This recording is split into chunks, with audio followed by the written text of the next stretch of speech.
Aku masih ingat dengan jelas momen itu. Momen ketika aku berdiri di depan cermin kamar mandi, mengenakan gaun pengantin putih yang sudah aku impikan sejak kecil, dan menyadari bahwa tidak ada satupun anggota keluargaku yang hadir di luar sana untuk menyaksikanku berjalan menuju altar. Tidak ada mama, tidak ada papa, tidak ada saudara-saudara sepupuku, tidak ada tante, tidak ada om, tidak ada satupun dari mereka. Tapi 8 bulan sebelumnya, mereka semua rela terbang melintasi 15 negara bagian hanya untuk menghadiri acara gender reveal adikku. 15 negara bagian. Aku hitung sendiri. Dari Florida, dari Texas, dari California, dari New York, dari Washington. Mereka semua datang. Mereka semua menyempatkan diri, mengambil cuti, membeli tiket pesawat, memesan hotel. Demi sebuah pesta kecil di mana seseorang memotong kue dan di dalamnya ada warna pink. Tapi untuk pernikahanku, pernikahan yang sudah aku rencanakan selama 2 tahun, tidak ada satupun yang muncul. Dan itu bukan karena mereka tidak tahu. Mereka semua tahu. Undangan sudah dikirim 6 bulan sebelumnya. Mereka sudah konfirmasi kehadiran. Mereka sudah bilang ya. Tapi di hari H, kursi-kursi itu kosong. Dan aku harus menjelaskan kepada suamiku, kepada keluarganya, kepada teman-temanku, mengapa sisi kanan gereja itu sepi. Ini adalah ceritaku. Dan aku ingin kalian mendengarnya sampai habis. Namaku Riana. Aku lahir sebagai anak pertama dari 4 bersaudara di sebuah keluarga yang, dari luar, terlihat sempurna. Papa adalah seorang insinyur yang sukses. Mama adalah ibu rumah tangga yang selalu tampil anggun di setiap acara keluarga. Kami tinggal di rumah yang besar, kami liburan setiap tahun, dan di setiap foto keluarga kami selalu tersenyum. Tapi foto tidak pernah bisa menangkap apa yang terjadi di balik pintu yang tertutup. Sejak kecil, aku sudah merasakan bahwa ada sesuatu yang berbeda dalam cara keluargaku memperlakukanku dibandingkan adik-adikku. Aku tidak bisa menamai perasaan itu saat aku masih kecil. Aku hanya tahu bahwa aku selalu merasa kurang. Selalu merasa bahwa apapun yang aku lakukan, itu tidak pernah cukup untuk mendapatkan pujian yang sama seperti yang adik-adikku terima. Adikku, Dina, lahir 3 tahun setelah aku. Dan dari hari pertama dia bisa berjalan dan berbicara, dunia keluarga kami berputar di sekitarnya. Dina yang cantik, Dina yang lucu, Dina yang penurut, Dina yang selalu bisa membuat semua orang tertawa. Aku adalah anak yang terlalu serius. Aku adalah anak yang terlalu mandiri. Aku adalah anak yang tidak perlu banyak perhatian karena dia bisa mengurus dirinya sendiri. Dan lucunya, semakin aku bisa mengurus diriku sendiri, semakin sedikit perhatian yang aku terima. Seolah kemandirianku adalah alasan bagi mereka untuk mengabaikanku. Saat aku lulus SMA dengan nilai terbaik di kelasku, Papa mengucapkan, "Bagus," dan langsung beralih membicarakan pertunjukan teater Dina yang akan datang. Saat aku mendapatkan beasiswa penuh untuk kuliah di luar kota, Mama bilang, "Oh, bagus. Tapi kamu yakin mau pergi? Siapa yang akan bantu Dina dengan PR-nya?" Aku diam. Aku menelan rasa sakit itu. Aku tersenyum. Dan aku pergi. Kuliah menjadi nafasku. Di sana, jauh dari rumah, aku akhirnya bisa menjadi diriku sendiri. Aku menemukan teman-teman yang benar-benar menghargaiku. Aku menemukan passionku di bidang desain grafis. Aku menemukan suaraku sendiri, dan di tahun ketiga kuliah, aku menemukan Bagas. Bagas adalah mahasiswa teknik yang bertemu denganku secara tidak sengaja di perpustakaan kampus. Dia menumpahkan kopi di atas buku yang sedang aku baca, dan alih-alih panik seperti yang seharusnya dia lakukan, dia malah tertawa kecil dan berkata, "Sepertinya buku itu butuh kafein juga." Aku langsung tidak suka padanya. Tapi entah bagaimana, seminggu kemudian kami sudah duduk bersama selama 3 jam di kafe kampus, berbicara tentang segala hal mulai dari mimpi masa depan sampai ketakutan terdalam kami. Dan untuk pertama kalinya dalam hidupku, aku merasa dilihat. Benar-benar dilihat oleh seseorang. Bagas tidak pernah membuatku merasa bahwa aku perlu menjadi lebih kecil agar dia merasa lebih besar.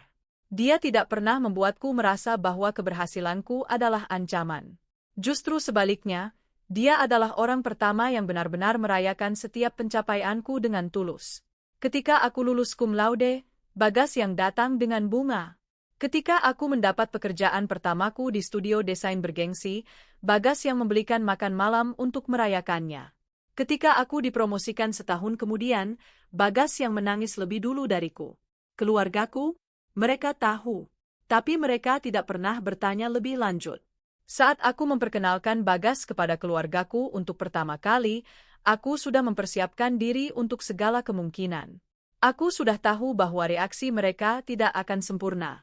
Tapi aku tidak menyangka reaksi mereka akan seperti itu. Mama menjabat tangan Bagas dengan senyum tipis yang tidak mencapai matanya, lalu dalam waktu 10 menit sudah beralih ke topik tentang Dina yang baru saja mulai pacaran dengan anak seorang dokter spesialis. Papa hampir tidak berbicara dengan Bagas sama sekali.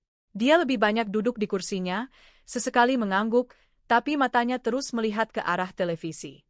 Dina yang paling keras. Dia duduk di seberang Bagas dan dengan senyum manisnya bertanya, "Kak, Bagas kerja di mana ya?" "Oh, masih di level engineer biasa? Belum jadi manager?" Dan dia tertawa kecil setelahnya, seolah itu adalah lelucon yang lucu. Bagas tersenyum. Tapi aku melihat sesuatu di matanya, sebuah pemahaman tentang situasi yang dia masuki. Di perjalanan pulang, dia megang tanganku dan berkata, "Aku mengerti sekarang mengapa kamu menjadi sekuat ini." Aku tidak menjawab. Aku hanya menggenggam tangannya lebih erat. 2 tahun kemudian, Dina menikah lebih dulu dariku. Dan pernikahannya adalah pesta terbesar yang pernah aku lihat dalam hidupku. Keluarga besar kami datang dari berbagai penjuru. Ada yang sengaja terbang dari luar negeri. Mama menangis bahagia. Papa berpidato panjang lebar tentang betapa bangganya dia dengan Dina. Semua orang berdansa, semua orang tertawa, dan aku berdiri di sudut ruangan dengan senyum yang aku pasang sekuat tenaga, sambil dalam hatiku bertanya-tanya apakah mereka akan memberikan kebahagiaan yang sama untukku suatu hari nanti. Setahun kemudian, Dina hamil, dan kabar itu disambut seperti pengumuman kemenangan Olimpiade. Grup keluarga di WhatsApp yang biasanya sepi tiba-tiba ramai. Ada ratusan pesan dalam sehari. Semua orang mengirimkan ucapan selamat, stiker bayi, emoji hati. Mama memposting foto scan USG Dina di Facebook dan mendapat lebih dari 300 like. Dan kemudian, Dina mengumumkan bahwa dia akan mengadakan gender reveal party. Sebuah pesta besar. Di rumah Mama dan Papa, dan semua keluarga diundang. Aku ingat membaca pesan itu di grup WhatsApp sambil duduk di meja kerjaku. Dan aku ingat bagaimana perasaanku saat itu, bukan iri, bukan marah. Hanya lelah. Lelah dengan sebuah pola yang sudah berlangsung seumur hidupku. Tapi aku pergi. Tentu saja aku pergi. Karena itulah yang selalu aku lakukan. Aku hadir, aku dukung, aku tersenyum, meski hatiku sedang remuk. Dan apa yang aku saksikan di pesta gender reveal itu, benar-benar membuatku tercengang. Mereka datang dari mana-mana. Tante Rosi terbang dari Seattle. Om Hendra dan keluarganya datang dari Dallas. Sepupu-sepupuku dari berbagai negara bagian semuanya hadir. Ada yang sengaja ambil cuti panjang. Ada yang membawa anak-anak kecil mereka ikut terbang. Ada yang bahkan memesan hotel 2 malam di kota kami hanya untuk acara 1 sore ini. 15 negara bagian. Aku hitung satu persatu saat mereka menyebutkan asal mereka. Dan pesta itu sendiri, mewah. Ada dekorasi balon arch yang cantik. Ada catering profesional, ada fotografer yang berkeliling mengambil gambar, ada permainan-permainan lucu untuk menebak jenis kelamin bayi. Dan ketika Dina dan suaminya memotong kue bersama, dan warna pink muncul dari dalam kue, semua orang berteriak dan menangis bahagia. Aku berdiri di sana, bertepuk tangan bersama semua orang, dan di dalam hatiku ada sebuah bisikan kecil yang berkata, "Ingat ini. Ingat seberapa besar usaha yang mereka keluarkan untuk ini. Dan ingat, 8 bulan lagi adalah pernikahanmu." Bagas melamarku 3 bulan sebelum gender reveal itu. Di sebuah taman kecil dekat apartemen kami, bukan dengan pesta besar atau kamera tersembunyi, hanya kami berdua, senja yang cantik, dan sebuah cincin sederhana yang ternyata adalah cincin milik neneknya. "Aku ingin menikahimu," katanya. "Bukan karena kamu sempurna, tapi karena kamu nyata. Dan aku ingin menua bersama seseorang yang nyata." Aku menangis. Bukan tangis yang aku rencanakan, tapi tangis yang datang dari tempat yang sangat dalam, tempat yang selama bertahun-tahun aku kunci rapat-rapat. Aku bilang ya. Tentu saja aku bilangnya.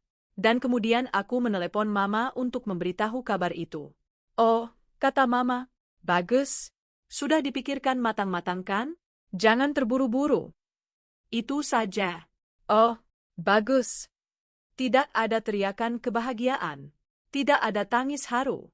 Tidak ada, anakku mau menikah, yang diposting di Facebook. Hanya, oh, bagus. Aku menutup telepon dan duduk diam selama beberapa menit. Bagas memelukku dari belakang tanpa berkata apa-apa, karena dia sudah tahu. Dia sudah tahu sejak lama. Kami mulai merencanakan pernikahan.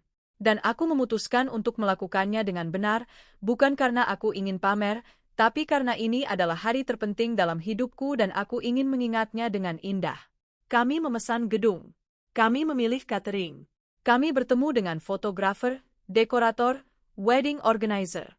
Selama 6 bulan, aku dan Bagas mengurus semuanya hampir seluruhnya sendiri. Sesekali aku mengundang Mama untuk ikut serta dalam proses pemilihan, tapi dia selalu punya alasan untuk tidak bisa datang. Dina sedang hamil tua, jadi Mama harus menemaninya. Dina baru melahirkan, jadi Mama harus merawatnya. Dina butuh istirahat, jadi Mama harus jaga bayi. Selalu Dina. Selalu ada Dina. Aku tidak marah pada bayinya. Aku bahkan tidak marah pada Dina, setidaknya aku berusaha untuk tidak marah.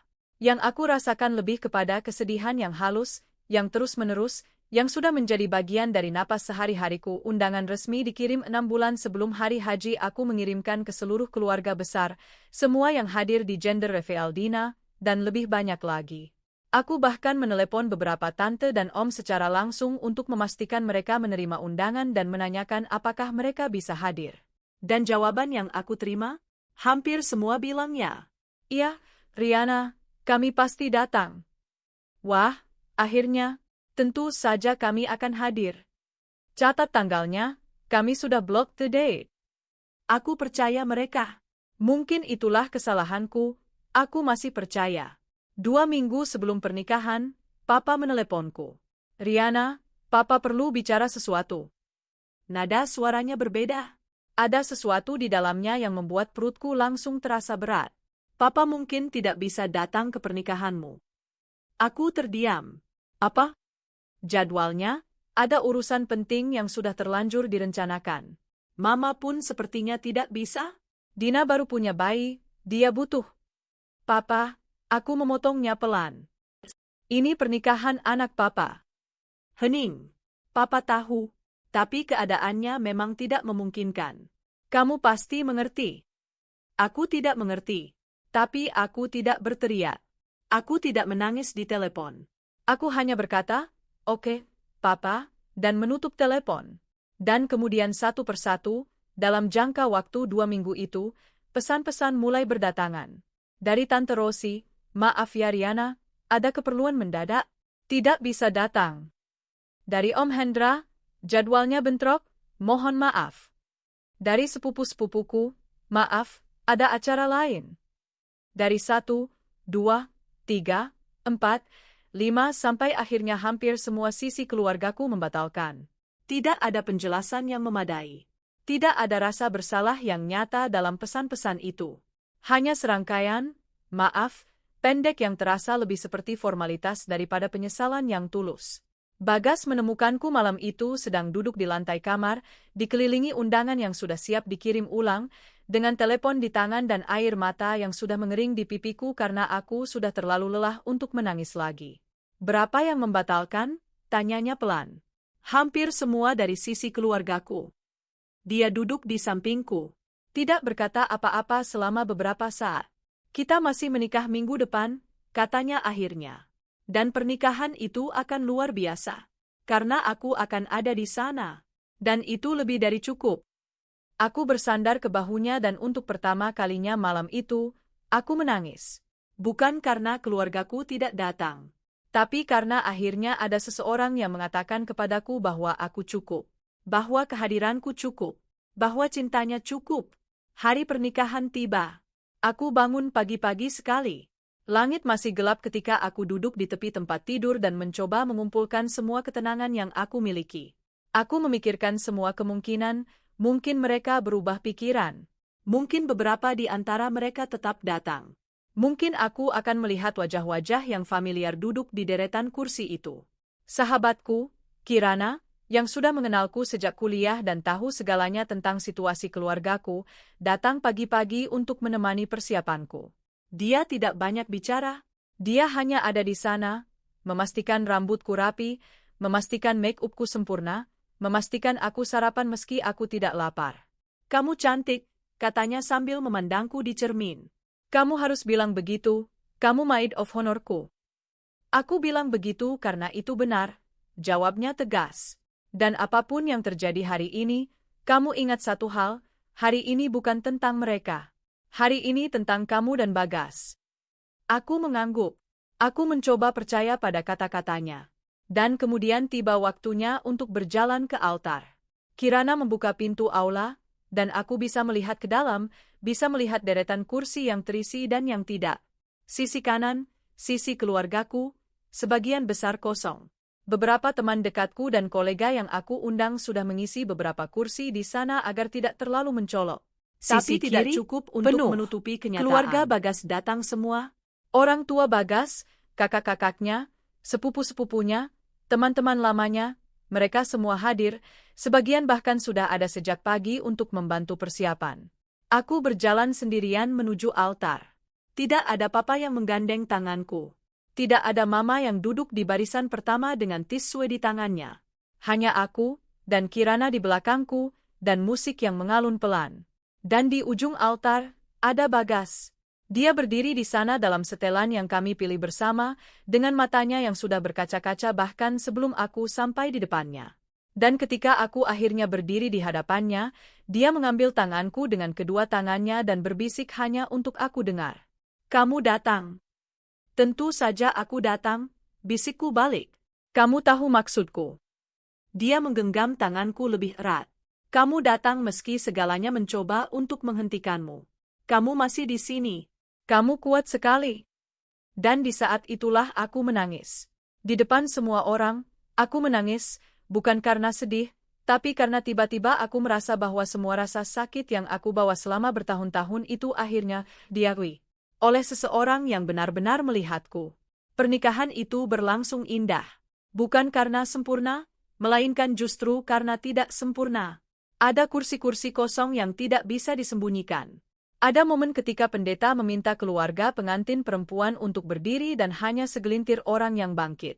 Ada momen ketika orang tua Bagas berjalan ke arahku setelah pemberkatan dan memelukku dengan hangat seperti anaknya sendiri, dan aku hampir tidak bisa menahan tangis karena pelukan itu terasa seperti sesuatu yang sudah lama sekali aku rindukan. Ibu Bagas berbisik di telingaku, sekarang kamu adalah anakku juga, dan kami tidak akan pernah membuatmu merasa tidak terlihat.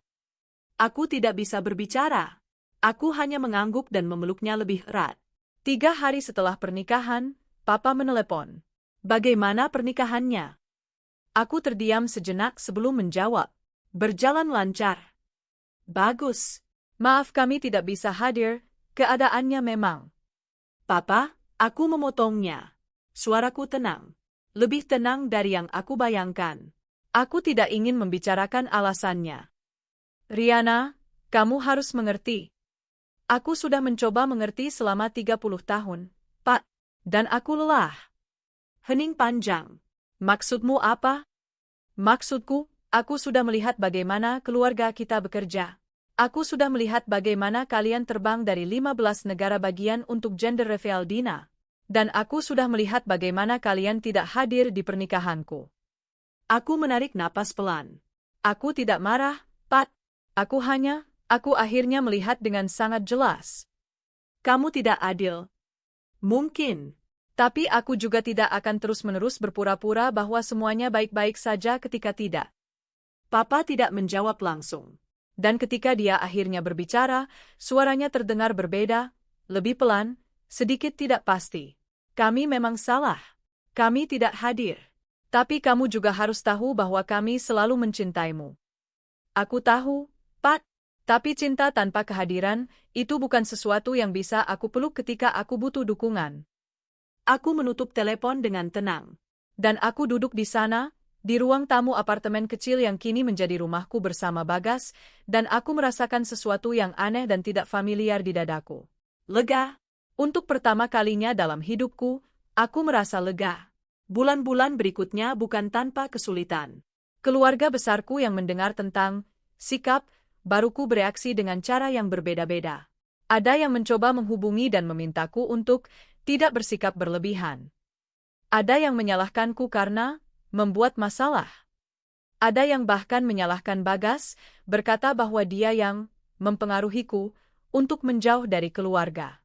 Dina mengirimkan pesan panjang yang intinya mengatakan bahwa aku egois dan bahwa aku hanya mencari perhatian.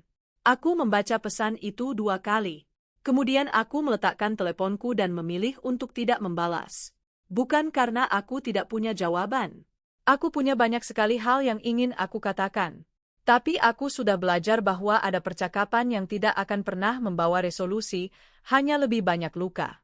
Dan aku sudah memilih, diam-diam dan dengan penuh kesadaran, untuk tidak lagi melukai diri sendiri demi mempertahankan hubungan yang tidak pernah setara. Kirana menemaniku melewati masa-masa itu. Juga orang tua Bagas, yang perlahan-lahan menjadi definisi baru dari kata keluarga bagiku. Ibu Bagas meneleponku setiap minggu, bukan untuk membicarakan hal-hal besar, tapi hanya untuk bertanya bagaimana hariku. Apakah aku sudah makan? Apakah aku butuh sesuatu? Hal-hal kecil yang terlihat sepele tapi sebenarnya sangat besar. Setahun setelah pernikahan itu, aku dan Bagas menemukan diri kami duduk di teras rumah kami yang baru, rumah kecil yang kami beli dengan tabungan kami sendiri, tanpa bantuan siapapun, sambil memandangi bintang-bintang di langit malam. Kamu bahagia? Tanya Bagas. Aku merenungkan pertanyaan itu dengan sungguh-sungguh. Bukan sebagai basa-basi, tapi benar-benar memikirkan jawabannya. Ya, kataku akhirnya. Aku bahagia.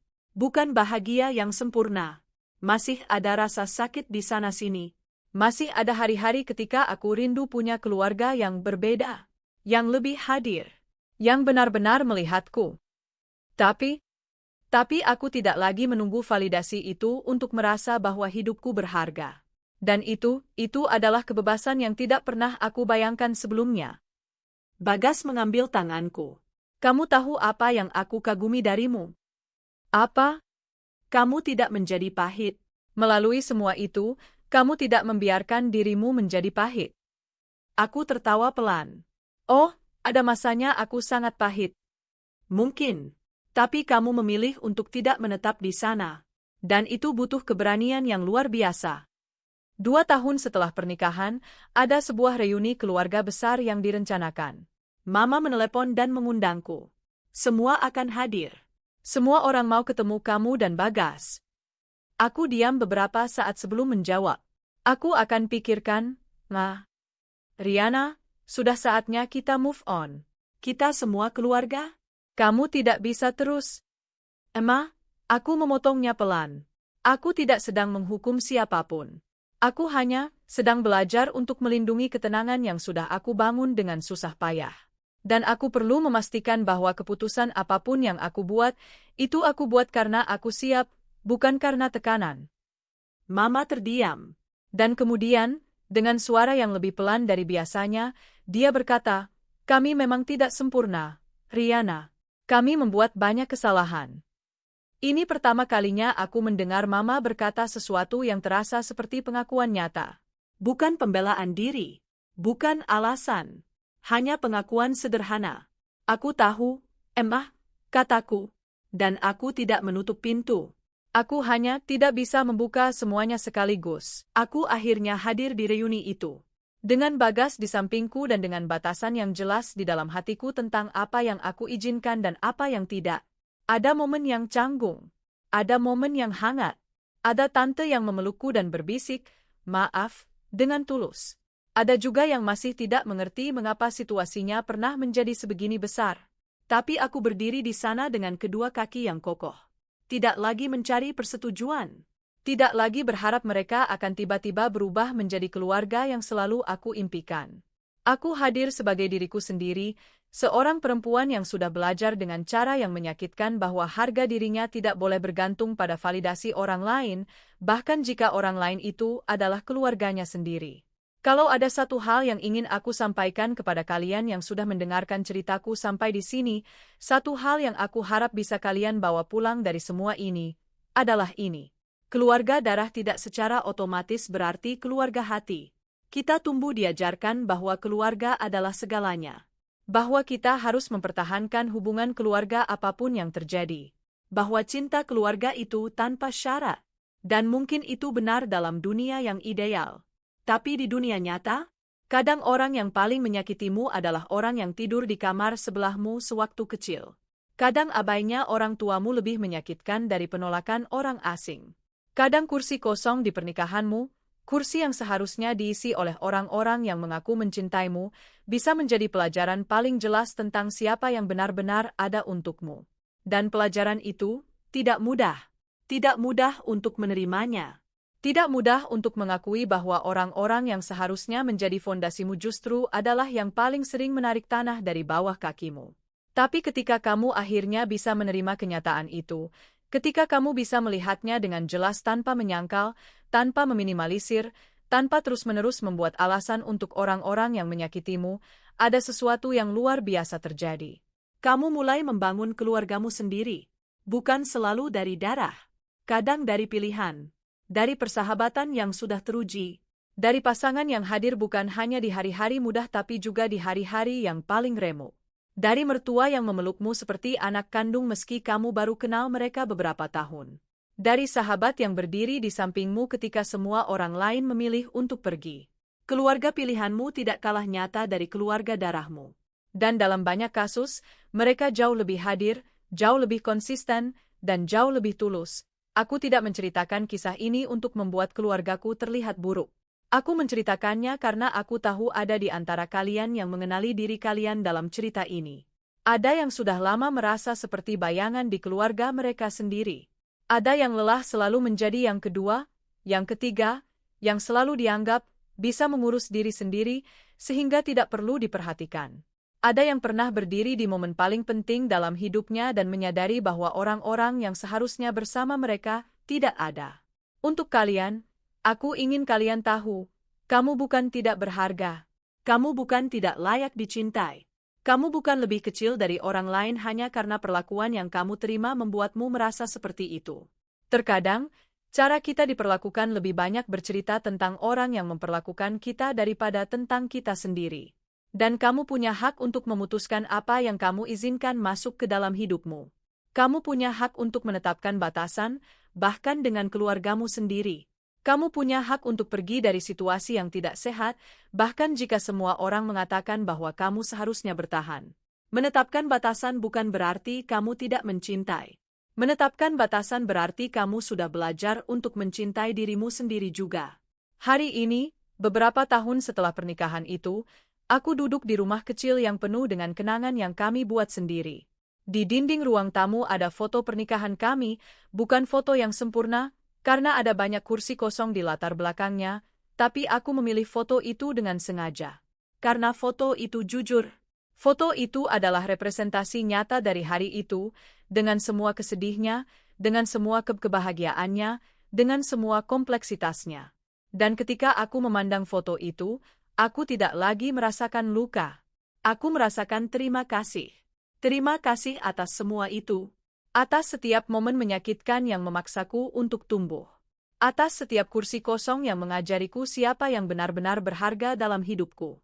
Atas setiap, maaf, tidak bisa hadir, yang perlahan-lahan membangunkan aku dari tidur panjang tentang apa yang seharusnya keluarga itu berarti. Aku sudah terbebas dari kebutuhan untuk disetujui. Dan itu adalah hadiah terbesar yang pernah aku berikan kepada diri sendiri. Bagas muncul dari dapur membawa 2 cangkir kopi, dan dia duduk di sampingku seperti yang selalu dia lakukan. Tidak perlu kata-kata. Hanya kehadiran yang konsisten, yang tenang, yang nyata. Kamu sedang mikirin apa? Tanyanya. Aku menatap foto pernikahan kami sekali lagi. Aku sedang bersyukur, jawabku. Dan untuk pertama kali dalam hidupku yang panjang dan berliku ini, aku benar-benar merasa bahwa jawabanku itu 100% jujur. Aku bersyukur. Bukan karena semuanya berjalan sempurna. Tapi karena dari semua yang tidak sempurna itu, aku menemukan versi diriku yang paling kuat, paling bebas, dan paling utuh. Dan itu lebih dari cukup,